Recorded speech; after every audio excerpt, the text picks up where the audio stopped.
দেখো লিফটের মধ্যে বস্তুর ওজন এই ক্ষেত্রে কি ঘটে দেখো, লিফটের মধ্যে নরমালি এই মনে করো যে কোনো একজন ব্যক্তি, আমরা ধরি এটা মনে করো সানি,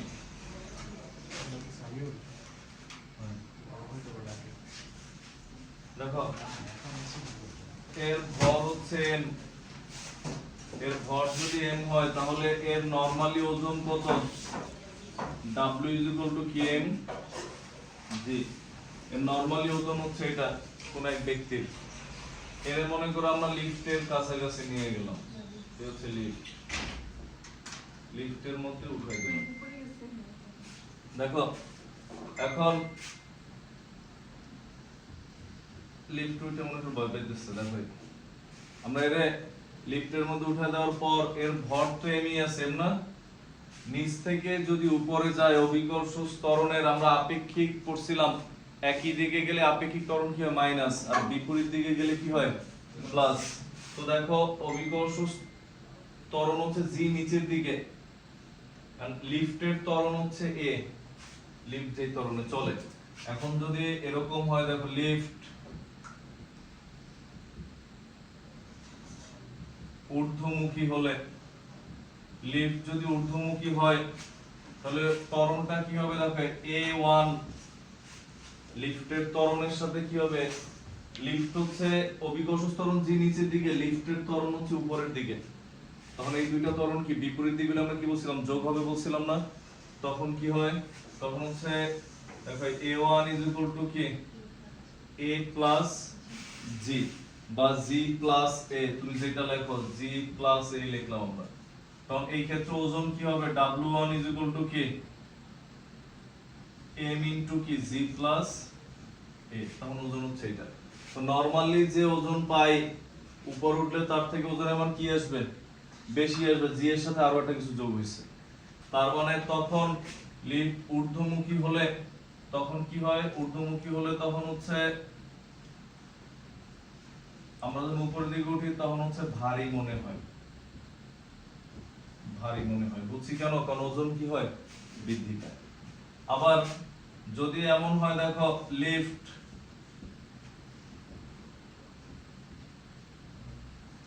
নিম্নমুখী হলে,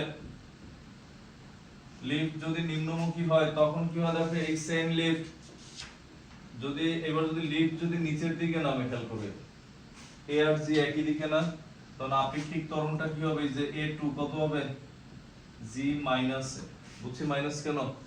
বলতে পারো স্যার g যে বড় কেমনে বুঝলেন, যদি a বড় হয়, a বড় তো ঝামেলা আছেই, দেখে দিচ্ছি এটা নরমালি g এর থেকে বেশি ত্বরণে কোনো কিছু নিচে নামলে গ্যাঞ্জাম আছে, সমস্যা আছে। দেখো যদি থামানোর কোনো ওয়ে না থাকে তো তখন এই ক্ষেত্রে w2 m g minus a, তখন এই ব্যক্তির ওজন যা ছিল নরমালি তার থেকে কি হবে কম না, তখন কি হয় এই ব্যক্তির কাছে নিজেকে কি মনে হয় হালকা মনে হয়।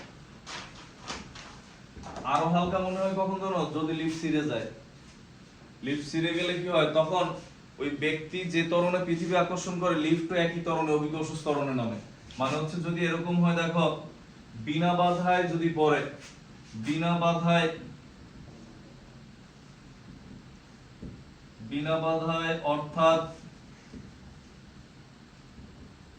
লিফটের রশি ছিঁড়ে গেলে তখন এই a আর g কি হয় সমান, তখন কেন হালকা মনে হয় দেখো a আর g সমান, কারণ লিফটের ত্বরণ যা অভিকর্ষ ত্বরণ যা দুইজনই পৃথিবীর আকর্ষণের নিচে নামতেছে, আর নরমালি যদি তুমি মেশিন দিয়ে থামায় আসতেছে নামা, বুঝছি আমরা, তখন ওজন কি হয় দেখো w2 m ইনটু দুইটাই সমান, তাহলে লিখলাম g g কত 0, তখন কি হয় নিজেকে পুরোই হালকা মনে হয়, ওজনহীন মনে হয়, এটা হালকা মনে হয়েছিল, আর এই ক্ষেত্রে কি মনে হয় ওজনহীন, যে ওজন নাই। এখন এরপর তুমি বলছিলা যে স্যার যদি এরকম হয়, খেয়াল করো দেখো যদি আমাদের এরকম আসে যে ধরো লিফটের যদি এরকম হয় দেখো g লেস দেন এ হলে মানে কি লিফট অভিকর্ষ ত্বরণের চেয়েও বেশি ত্বরণে নামতেছে। ভালো করে বুঝছো, তুমি যখন লিফটের মধ্যে ঢুকে কেমনে দাঁড়ায় থাকো, পৃথিবী তোমারে আকর্ষণ করতেছে, লিফটও আকর্ষণ করে, বাট তুমি লিফট রশি দিয়ে বাইরে রাখছো। আর যদি এবার এমন হয় লিফট তোমারে আকর্ষণ করতেছে জি ত্বরণে,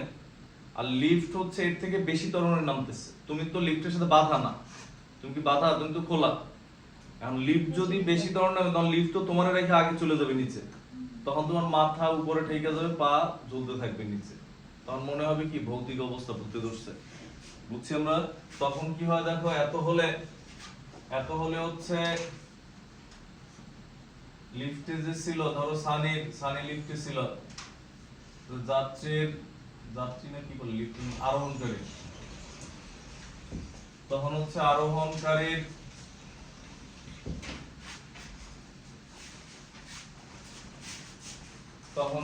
আরোহণকারীর মাথা উপরে লেগে যাবে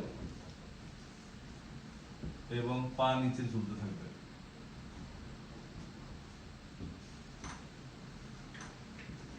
বুঝছি আমরা?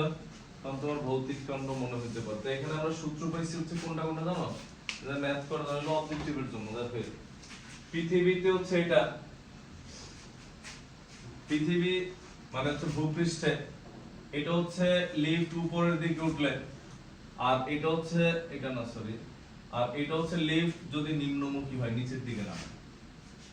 বুঝছি আমরা? এই হচ্ছে লিফটের হিসাব নিকাশ, কোন জায়গায় ওজনহীন হবে, ওজন বেশি হবে, কম হবে।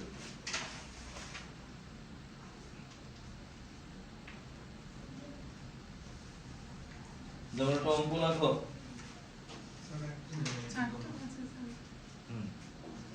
তাই তো ভালোই বুঝো।